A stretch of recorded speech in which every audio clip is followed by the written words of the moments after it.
You're one on Bob Clausen. The key vote on health care goes down in defeat in the Arkansas House. As KRK4's David Goins shows us, without 75% support there, the Senate is about to weigh in as well. Work here at the Arkansas State Capitol will last into the middle of this week for sure, with the House voting down the appropriation for the private option today, 70-27. Most likely the House and the Senate will vote together at some point tomorrow. Now, this afternoon, impassioned speeches from both sides, those supporting the private option as it's currently constructed and those who are still strongly opposed. Take a listen. No matter what we call it here, the fact that the president used it in that speech is confirmation that, according to him, this program is, in fact, part of Obamacare. Representative Westerman, I think it was a good speech. I agree with probably almost everything you said. I just don't think it has much to do with what we're deciding here today. House Speaker David Carter saying voting on the private option will take place every day until the appropriation passes. He says a majority of the membership will not allow a minority to dictate the process. At the state capitol, David Goins, KRK4 News. David, thank you very much. And the Arkansas private option can be a bit much to digest, but we've broken the issue down for you via the timeline on our website. Check it out, arkansasmatters.com.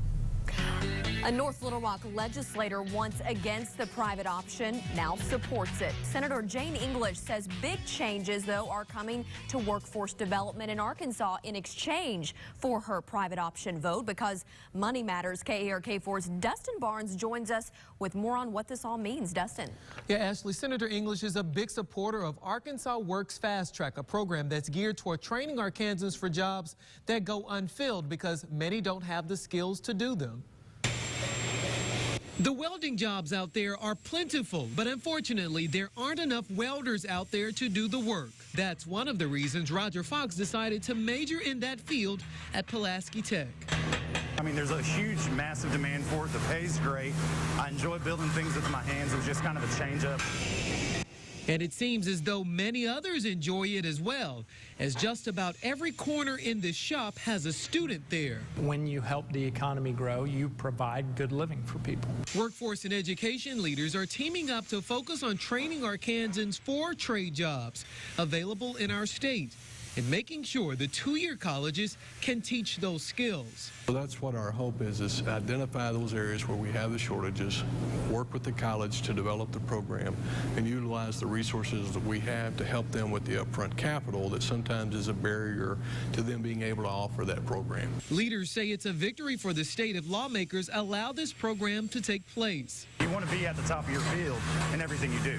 Creating a better life for Arkansans by putting them to work. And workforce leaders say as many as 30,000 to 40,000 jobs here in Arkansas are unfilled because people have not been trained to do them. Leaders hope this program turns all of that around. Bob? All right, Dustin, thanks very much. New tonight, tragedy as a 9-year-old boy found dead after going missing overnight. The body of 9-year-old Hank Boland was discovered early this morning with a gunshot wound. He was found near a deer camp at the border of Union and Columbia counties. The Union County Sheriff's Office is calling this a hunting accident. The boy is reported missing after he didn't return from hunting earlier in the day. The 9-year-old was by himself. Multiple law enforcement officials, along with members of the boy's family and friends, took part in the search. Police do not believe foul play was involved. Now to a KARK4 News update. A woman accused of driving drunk through a neighborhood on Halloween, hitting at least one person with her kids in the car, was scheduled to be in a Garland County court today. Twyla Watson's case, though, was continued to March 11th. Watson faces several second-degree battery charges, endangering the welfare of a minor, and careless driving. And the community continuing to mourn the death of a 15-year-old, Adrian Broadway, after a prank to egg a car goes terribly wrong. Tonight, we continue our team coverage with KRK4's Josh Berry with the very latest in the police investigation of this, and KRK4's Hubert Tate at the McClellan High School basketball game, a game Adrian Broadway would be cheering at this evening. But first, let's start with Josh, standing by live, Little Rock Police Department. Josh, what do we know tonight?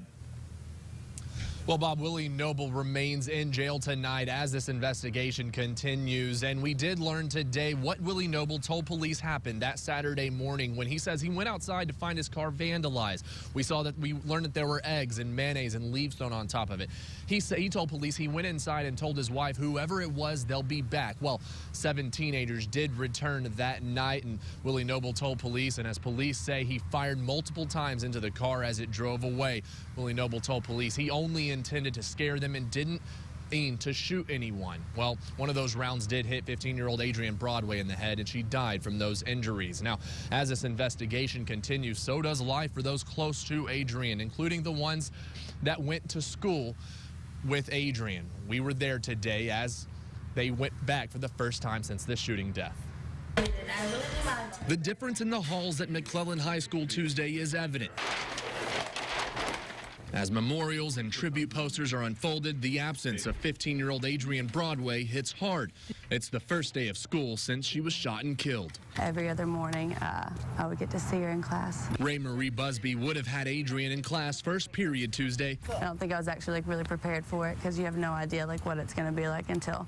Dozens of grief counselors were already on hand as students returned for the first time without one of their own. When they get into that class, there's that empty seat. Principal Henry Anderson had one thing on his mind. Being supportive, being flexible, and assisting through the transition and helping students and faculty to understand we needed that today. But it's hard, too, on the man so close to many of his students. It's a rough time. It's difficult when you see children hurting, and then when you have your adults and your staff that are hurting, it's difficult. Grief passes were available for any student wanting guidance. We've even had kids that said, I just can't go in that room. I mean, you walk in class and you can hear a pin drop. Ray Marie says her class grieved together. Literally all of us cried, myself and the teacher included. We had our little moment. But she says that mood quickly changed as they began to remember the young girl who everyone says had a personality larger than life. You could have one conversation with her and already know that about her. And the rest of the day was literally spent just talking and sharing stories and laughing. Willie Noble is still in jail on a $1 million bond. He faces a first-degree murder charge for Adrian Broadway's death, a count of terroristic act for the injuries sustained to the driver because of the gunshots hitting the window, and 5 counts of aggravated assault for the other kids in the car. Of course, we'll continue to follow this investigation as it develops. We're live in Little Rock tonight. Josh Berry, KARK 4 News. All right, Josh, thank you very much. Adrian went to McClellan High School where she was a cheerleader there, and tonight the squad will be together for the first time since news of her death. KARK4's Hubert Tate joining us live from McClellan with more on the atmosphere at tonight's game. Hubert, how is it there? Well, Bob, just being here, it feels like a basketball game. It sounds like a basketball game, obviously, but I can certainly say there's an undertone of sadness inside this gymnasium. I want to show you this right over my right shoulder. As you can see, the cheerleaders right over there in front of a sign remembering Adrian. As you mentioned, she was a cheerleader, and something special to tell you about, as you can see, they have on long socks. That's not part of their official uniform, but they are wearing these long socks because Adrian loved long socks. So that's why that is so important for them to remember her by wearing those long socks. So the school is moving forward, the student body is moving forward, but obviously there's a very, very strong undertone of sadness inside this gymnasium. And coming up tonight at 10 o'clock, I'm going to talk with some of the students here in the student body here at McClellan High about how they're remembering and celebrating Adrian's life. Reporting live here in Little Rock, Hubert Tate, KARK4 News. All right, Hubert, thank you very much. Still to come, a North Little Rock man finding a way to turn a personal tragedy.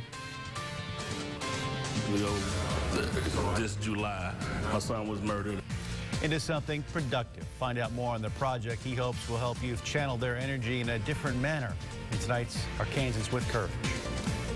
And we've still got a solid month of winter, at least according to the calendar, left across Arkansas. But another preview of spring today. 74 the high temperature after a start that was 40 degrees colder. We start out our day at 34 degrees. More mild weather is on the way, but also the threat for strong to severe thunderstorms. We'll have all the details in just a couple minutes. From the station that brings you local news that matters, this is KARK 4 News at 6 in high definition. With Bob Clausen, Ashley Katz, Chief Meteorologist Keith Monahan, and Aaron Peters with your Razorback Nation report. KARK 4 News, sponsored by Everett Buick.